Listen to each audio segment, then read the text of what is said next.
tous, c'est Papa Écureuil. J'espère que vous allez bien. On se retrouve pour une nouvelle vidéo. Une vidéo où je vais vous partager ma passion pour les livres photos. Et aujourd'hui, on va parler de 3 photographes français. Il y a un livre qui va être un livre de street photographie et 2 livres qui sont plus dans le style new topographique, un peu une approche documentaire à la Joel Sternfeld, Stephen Shore sur les États-Unis, en fait, dans 2 thématiques relativement différentes. Mais j'espère que ça va vous plaire. Ce sont de magnifiques images, des livres qui sont vraiment extrêmement beaux et 3 auteurs que j'affectionne tout particulièrement. Il y a un auteur dont je vous avais déjà parlé qui avait publié un livre de street photographie il y a 2 ans, je crois. Il s'agit de Cédric Roux qui revient ici avec un livre sur une ville qui est Wilson.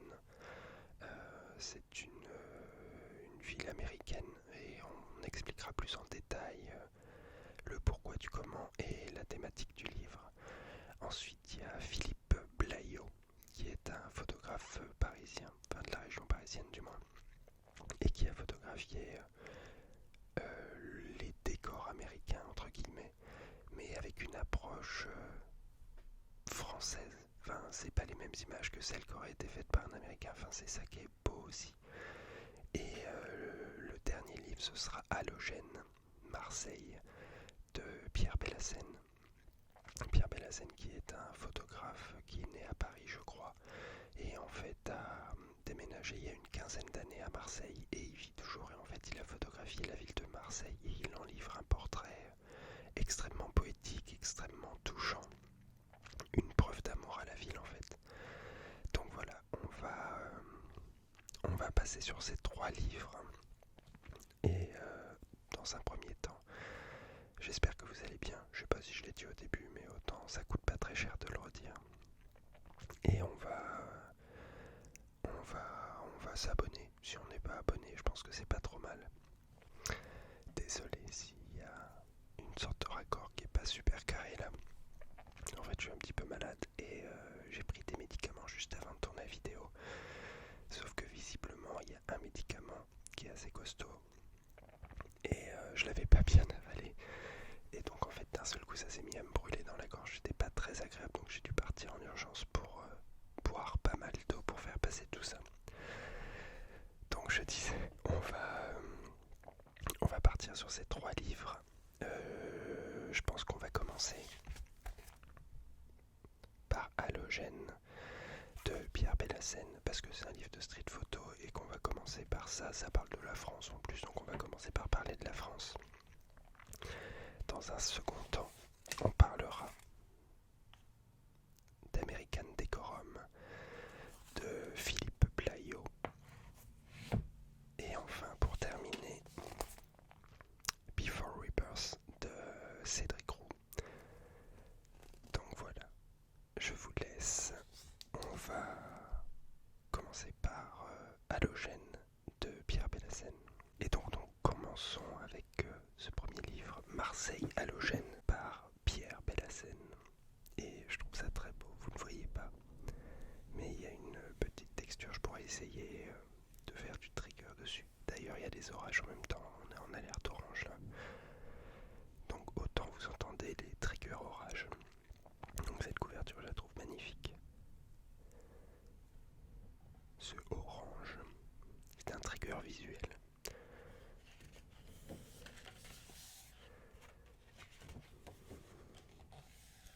Marseille Halogène, Pierre Bellassène, petite dédicace. Alors, on va faire halogène, anthropologie, donc ce sont les définitions, il y a 2 définitions. Anthropologie qui est installée depuis relativement peu de temps sur un territoire en parlant d'un groupe originaire d'ailleurs et qui ne présente encore des caractères nationaux ou ethniques qui le distinguent de la population autochtone. Donc l'auteur en géologie qui a pris naissance ailleurs que dans la roche où il se trouve en parlant des matériaux et constituants de roche.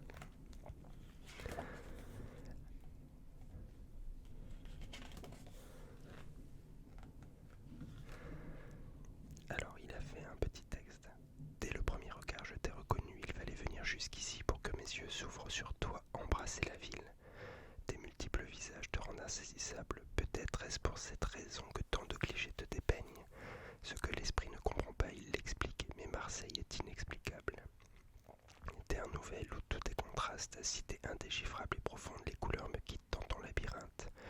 Marseille, tu m'as adopté, pour te raconter, je m'adresse au sens, j'ai toujours préféré la rêverie ordinaire aux élans de l'esprit.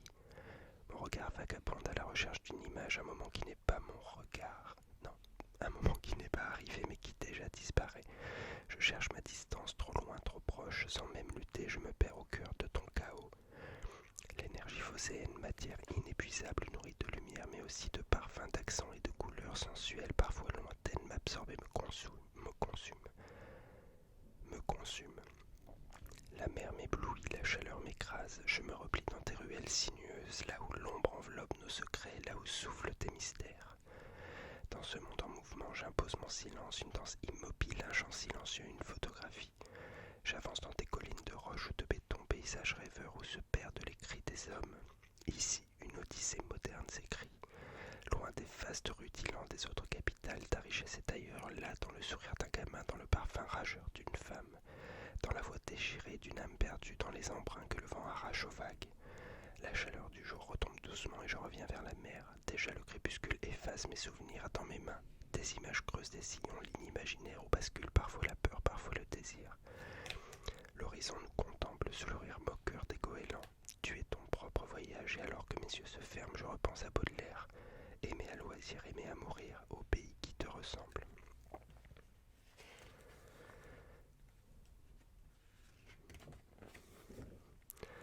Et donc là, la première image, ça doit être à Notre-Dame-de-la-Garde. Un travailleur le matin, la ville embrumée, et le monsieur qui regarde. Et donc on plonge dans la ville. C'est une belle ouverture pour nous faire plonger dans la ville en fait. Ces représentations sur le sol avec le sable. Cette dame et les formes qui se reproduisent un peu. Ces couleurs, le noir profond du soleil qui frappe les cheveux de la dame, la voiture, le bleu, blanc, rouge du drapeau et cette personne de dos. Celle-ci, je la trouve très marrante. On a tous ces poupées le cornet de glace qu'on voit dans nos villes avec ces deux personnes avec les couleurs qui reprennent un peu les couleurs. Et je trouve ça très amusant. Les traces de voitures sur les parkings, les drifts, du breakdance. Deux jeunes filles avec cette larme qui coule sur le visage de celle qui est en arrière-plan et Marseille derrière. Une personne dans l'eau. Je vais pas tout commenter, je vous laisse aussi regarder et profiter.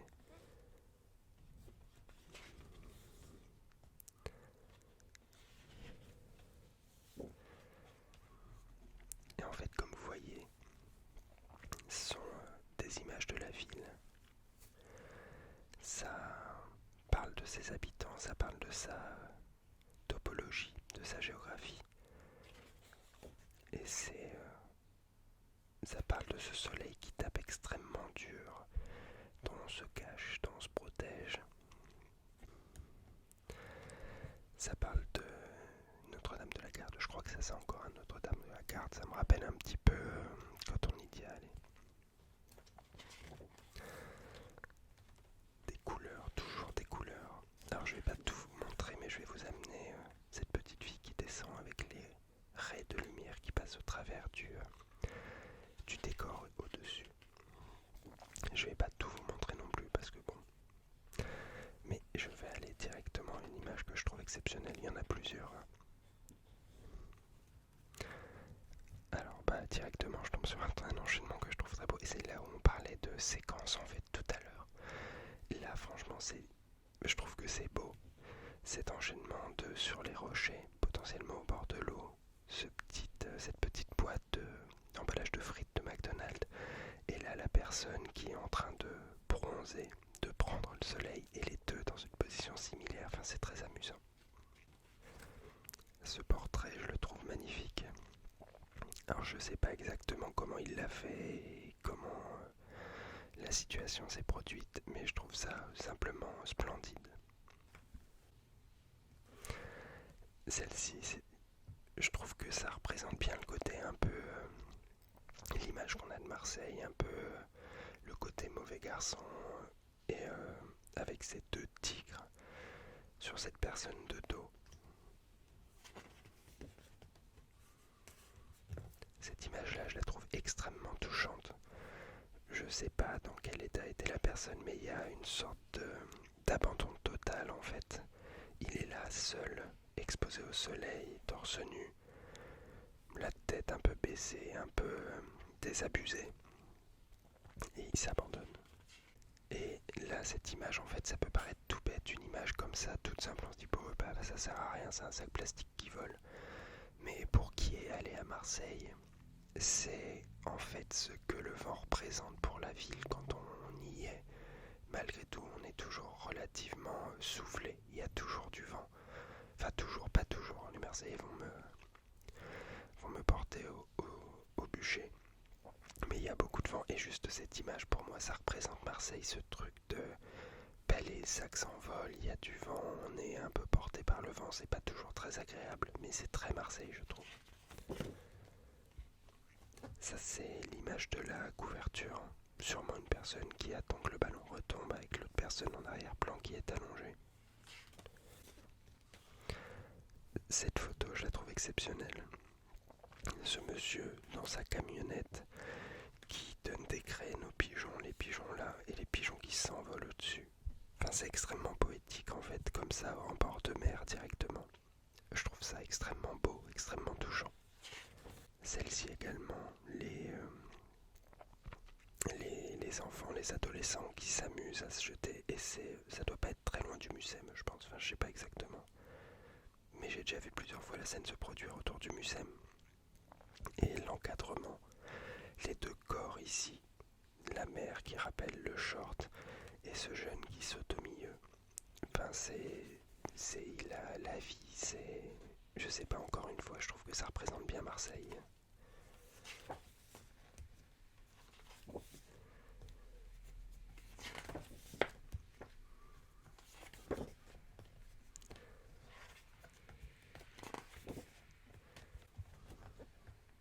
Et donc on termine ici. On a commencé sur la brume et le jour qui se lève avec un travailleur qui regarde la ville. On plonge dans la ville, on voit ce qu'il y a, voir ce qu'il y a, vivre ce qui s'y passe. Et on finit sur le coucher du soleil au même endroit, avec une personne qui admire Jésus sur la croix. Et en fait, c'est juste comme si on avait passé une journée dans la ville, qu'on l'avait traversée, qu'on avait vu ce qui s'y passait. Il y a un côté voyage en fait. Et donc voilà. Donc c'était Halogène de Pierre Bellassène. Comme vous avez pu voir, il y a une approche extrêmement poétique. Et c'est un livre que j'apprécie particulièrement parce que c'est ce que j'essaye de pas de reproduire dans ma photographie, mais c'est une approche qui me parle en fait, de parler de ce qu'est l'âme d'une ville, de ce qu'est l'âme des gens qui composent cette ville, et qu'est-ce qui fait qu'on y est bien en fait, qu'est-ce qui fait que la ville est belle et agréable à vivre dans toute sa diversité. Et donc voilà, j'ai trouvé ça extrêmement touchant parce qu'il mélange aussi des images de sa famille et tout, et vraiment c'est fort. Et ce qui est important, et comme je l'ai dit là auparavant pendant que je vous montrais le livre, c'est pas seulement les belles images. Ce qui est important dans un livre, c'est raconter une histoire. Et en l'occurrence, les 3 livres que j'ai choisis là, ils racontent des histoires. Ils parlent des gens, d'un territoire, d'une ville, ils parlent de la société, à des degrés plus ou moins éloignés, mais ils en parlent. Et donc, on peut faire des belles photos une fois, mais si on ne sait pas les agencer, si on ne sait pas créer un récit comme ce serait un roman écrit en fait, et ben ça va juste être un enchaînement de belles images. Mais il n'y a pas de fond réel, il y aura de belles images, on peut les trouver agréables à regarder, on peut s'extasier devant, mais il n'y a pas de message, il n'y a pas de sens, il n'y a pas de de sensibilité en fait. Donc voilà, on va passer maintenant sur le second livre, American Decorum de Philippe Plaillot. Donc American Decorum de Philippe Plaillot, qui est un livre sur l'ouest des États-Unis, sur la vision qu'il en a lui en tant que Français, ce qu'il constate. Donc vous allez voir, c'est pareil, relativement beau. Mon père et ma mère ont laissé l'imagination faire le reste. Et voilà, donc des paysages, cette bouche de métro en plein milieu du désert. Je vais pas tout commenter, je vais vous laisser apprécier quand même. Donc, comme vous voyez, ce sont des endroits où il se passe plus rien, on a l'impression que tout a disparu, qu'il n'y a pas de vie, ou très peu.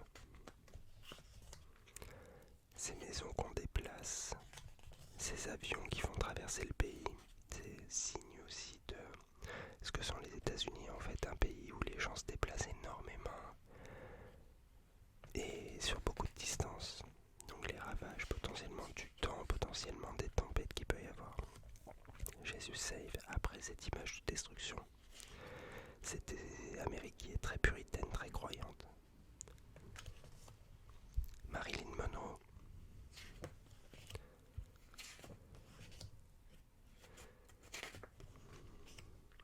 Donc beaucoup d'images de cet abandon. Par exemple ce panneau d'annonce pour des événements ou autres avec les flèches, avec les lumières dessus. Et on se demande ce qu'il fait là en plein milieu du désert. On voit rien du tout en fait. Et celle-ci est très marrante. Roy, c'est un endroit qui est extrêmement pris en photo aux États-Unis parce que c'est un lieu un peu iconique. Et l'angle là pris est de l'intérieur d'un building avec ce canapé qui a un détail très amusant qu'on voit sur la page d'après. Un petit lézard exactement de la même couleur que le canapé qui s'est caché dedans. Toujours des lieux désertiques, désertés. Des gens qui y habitent. C'est le seul portrait du livre d'ailleurs, Lila. Le futur in it. Pas tant que ça le futur finalement. Le temps qui passe, l'abandon, les gens qui s'en vont.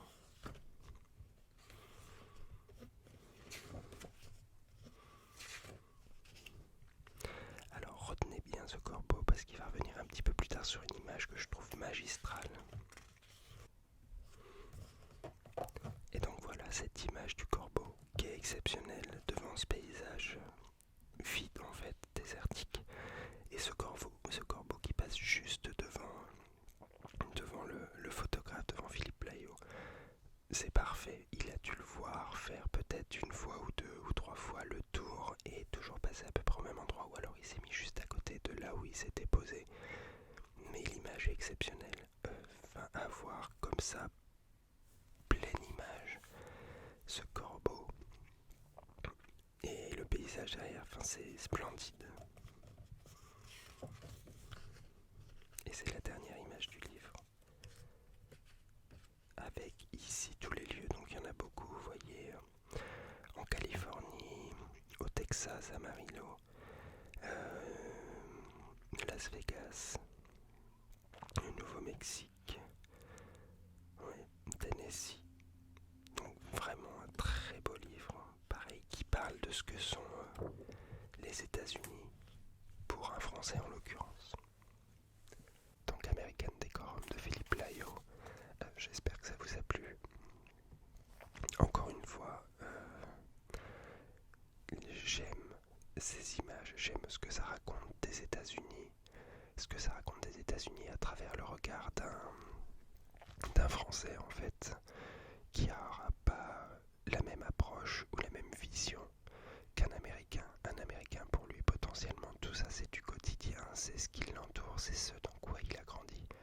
Un Français, il arrive là-bas avec son histoire, sa culture, ses paysages références, et en fait il crée autour de ça quelque chose parce que ça le marque, parce que ça lui parle et parce que il a envie d'en raconter quelque chose. Donc voilà, Philippe Plaillot, American Decorum, j'aime beaucoup également.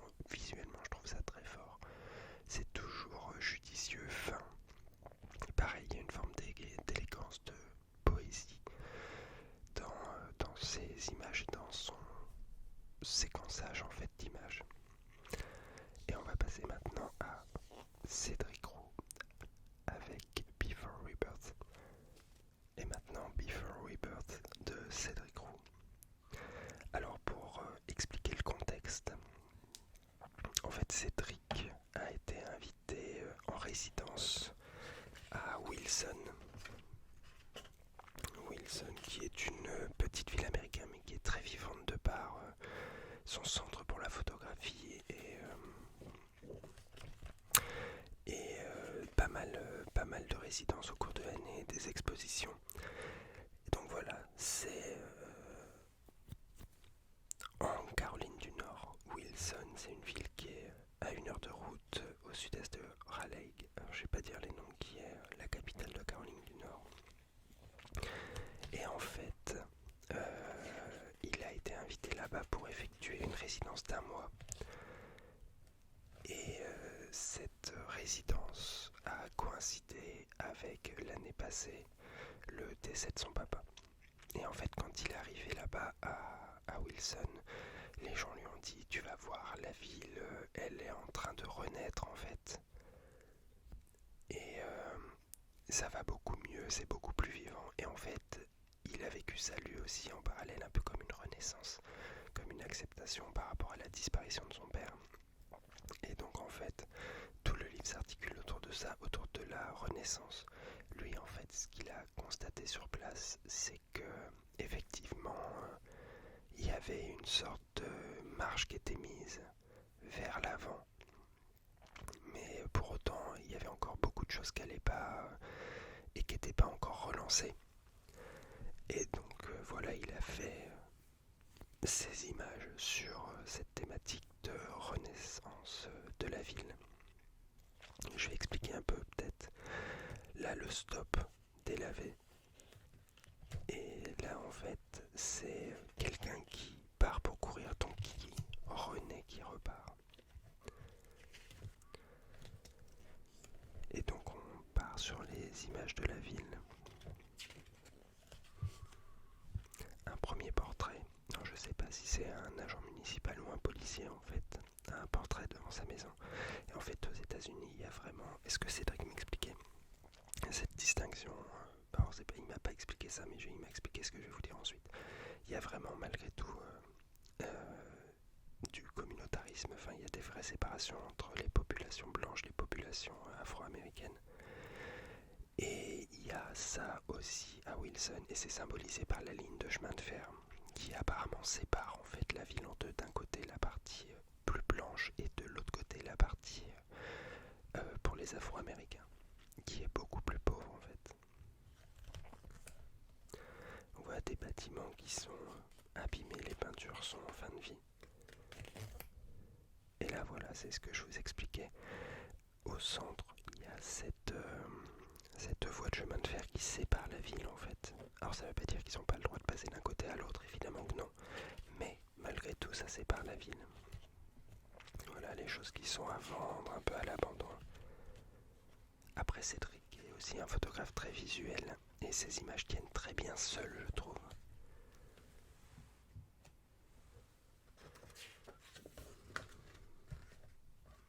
Je veux dire, je trouve ça magnifique. Cette façade éclairée, l'ombre, les reflets sur la voiture.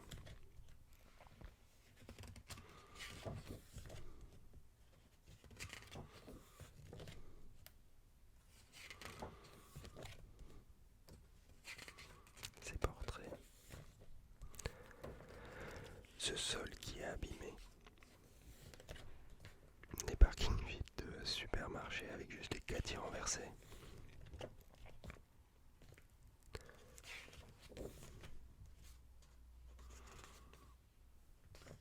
La chaussure, je ne sais pas si vous aviez vu. Et en fait, il y a une sorte de... Il y a un sentiment de... les choses sont un peu à l'arrêt. Les choses sont un peu mortes.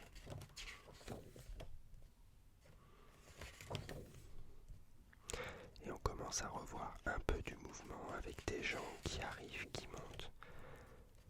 De la vie.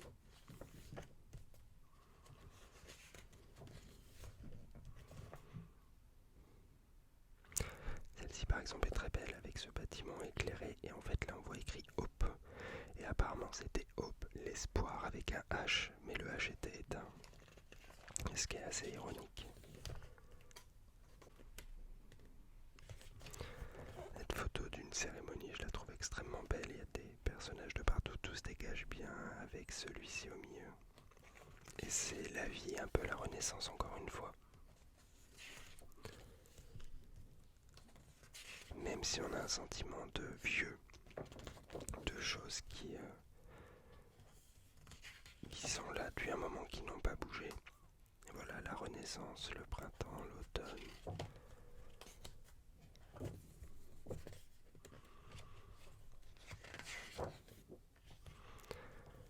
Donc voilà, c'est vraiment... là encore une fois, ce Jesus Saves, cette photo exceptionnelle avec cette personne qui traverse l'image. Encore une fois, Cédric Roux, j'adore son travail, j'adore ses images, et je trouve que c'est très intéressant comme façon de voir un territoire, de voir comment il évolue, comment il avance, et finalement ce qui se passe pour ces gens. Donc voilà, je vous laisse à la fin de ce livre. Donc Cédric Roux, Before Rebirth. Et comme pour les deux autres livres, là en fait il y a encore d'autres choses qui se mêlent sur le destin de cette ville et son destin à lui avec l'histoire de son papa. Et pareil, c'est la vision de quelqu'un qui n'est pas de cet endroit qui arrive, et c'est un point commun en 3 livres, qui arrive, qui découvre et qui confronte sa vision à celle que les autres ont, qui crée un corpus d'images hétéroclite en fait, parce qu'il y a quand même beaucoup de différences au sein des images. Il y a des images de bâtiments, il y a des portraits, il y a un petit peu de street photographie aussi, ce pourquoi est connu Cédric Roux. Mais en fait il a réussi à faire quelque chose d'extrêmement poétique, d'extrêmement beau, et il y a une forme de romance autour de ces images et de la façon dont il a séquencé tout le livre. On parcourt le livre et on en comprend le titre à la fin, en fait on comprend ce qu'il a voulu dire, on comprend ce que les gens en ont voulu dire. Donc voilà, j'espère que ces 3 livres vous auront plu. J'avoue que j'aime beaucoup vous partager des livres photos parce que c'est quelque chose en fait qui est malgré tout un marché de niche. La littérature écrite, c'est très courant, c'est connu, c'est installé. Les livres photos, c'est quelque chose qui se vend mais qui se vend peu. Là en l'occurrence, on doit tourner entre 500 et 1000 exemplaires pour chaque livre. À peu de choses près, ça doit être quelque chose comme ça. Et bon, en général, ils sont rapidement sold out, ils sont vendus. Il y a peu souvent des rééditions parce que déjà ça coûte plus cher qu'un livre écrit. Mais au-delà de ça, le public est moins large, sans pour autant que l'offre soit pléthorique. Il n'y a pas 500 000 livres qui sortent par an comme la rentrée littéraire classique. Mais en fait, une fois qu'on a les clés, qu'on le lit comme un roman, qu'on comprend le sens et qu'on interprète soi-même, ça donne aussi... il y a un travail à faire sur ce qu'on comprend des images, ce qu'on comprend du séquençage, de la suite, de la logique. Et en fait, on arrive à percevoir où a voulu nous emmener l'auteur. Et en fait, c'est là que ça devient intéressant parce qu'on peut relire un livre photo à de multiples reprises. Au-delà de la qualité intrinsèque de chaque image, il y a également la qualité de l'ensemble qui raconte quelque chose comme un roman.